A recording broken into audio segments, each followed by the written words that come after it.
بسم اللہ الرحمن الرحیم، اللہم صلی علی محمد و آل محمد۔ بہلول دانا کے حیرت انگیز مزاح سے بھرپور واقعات۔ ایک دفعہ بہلول ایک کشتی میں بسرے گیا۔ کشتی میں دوسرے لوگوں کے علاوہ ایک سوداگر اور اس کا غلام بھی تھا۔ اچانک سوداگر کا غلام رونے اور چلانے لگا، خدا کے لیے مجھے کشتی سے اتارو، نہیں تو میں مر جاؤں گا۔ خدا کے لیے اس کشتی کو واپس لے جاؤ، ہم سب ڈوب جائیں گے۔ روکو روکو، کشتی کو روک دو۔ چیخ چیخ کے اس غلام نے تمام مسافروں کو پریشان کر دیا تھا۔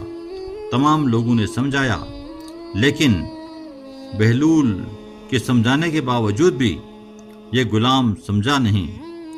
اس غلام نے کسی کی نہیں سنی اور چلا چلا کر ناک میں دم کر دیا تھا۔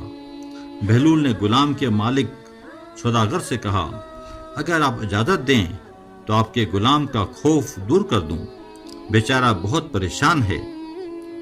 نیکی اور پوچھ پوچھ۔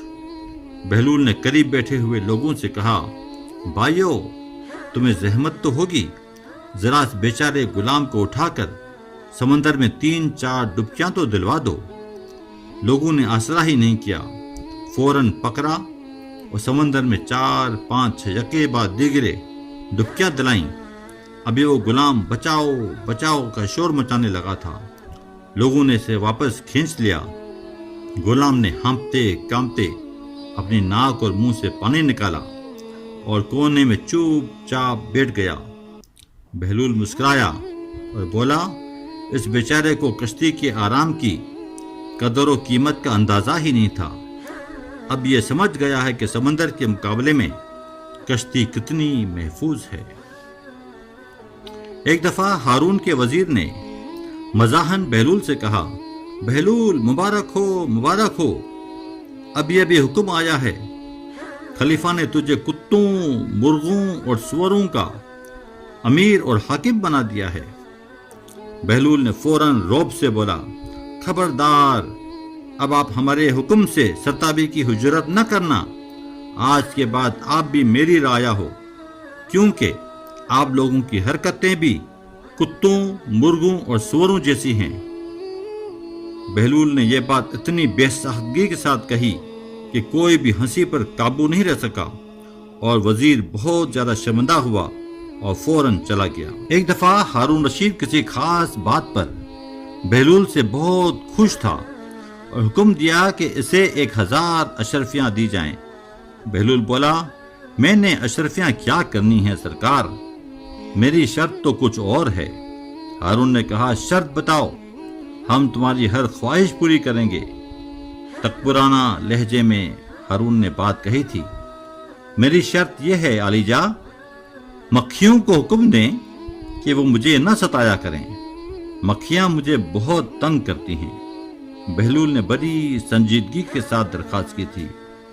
اہل دربار نے زبردستی مسکراہٹ روکی۔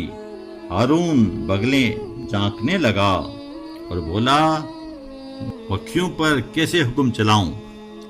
بہلول فوراً مزاحیہ لہجے میں کہنے لگا، افسوس، صد افسوس، ہمارا بادشاہ مکھیوں کے مقابلے میں کتنا عاجز ہے، ایسے اقتدار کا کیا فائدہ۔ ایک روز ہارون حمام گیا تو بہلول بھی ہمراہ تھا۔ ہارون کو مذاق سوجا تو بہلول سے بولا، بہلول، اگر میں غلام ہوتا تو میری کیا قیمت لگتی؟ بہلول نے بہت مزے سے کہا، عالیجا، صرف 50 دینار۔ خلیفہ کا شاہی مزاج بگڑ گیا اور غصے سے بولا، تم دیوانے ہو، تمہیں انسان کی قدر و قیمت کا اندازہ ہی نہیں ہے، تم جانتے ہی نہیں کہ یہ تہمد جو میں نے پہن رکھی ہے 50 دینار تو صرف اس کی قیمت ہے۔ بہلول نے برجستگی سے کہا، عالیجا، میں نے بھی صرف اسی تہمد ہی کی قیمت لگائی ہے، ورنہ خلیفہ کی کوئی قیمت نہیں ہے۔ ایک شرارتی بندے نے بہلول سے کہا، کیا تو نے کبھی شیطان کو دیکھا ہے؟